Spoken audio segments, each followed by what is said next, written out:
It's a Honda, 194,000 miles. You can't really complain. So what have we learned? We learned that we need an apple to start the engine. So I put a new apple in and she fires right up. And I don't have the key in the ignition because it makes the Honda beep, beep, beep, beep. And it hunts. I did the throttle relearn, 5 minutes at 3,000 RPM. Disconnected the battery, 3,000 RPM for 5 minutes. Waited for the fans to start. And the alternator was just changed a year ago. And maybe the computer needs to be dead, what do they call that, killed or whatever. So I'm gonna go to the auto parts store and see if I can get something better than what I've got here. But what I did learn was, if I pull off the intake boot, it stalls immediately. And then, something else that I noticed, I'm not a fuel injection guy, I know nothing about this.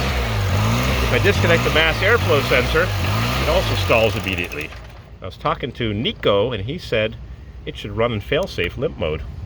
And I disconnected the EGR valve because I believe there was a code for EGR.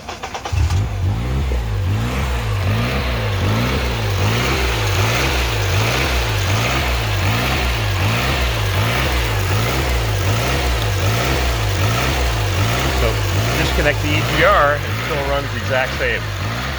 So I'm going to go to the auto parts store and I'm going to get a new apple.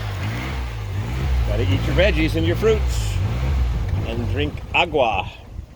And then moving on to the Chevrolet.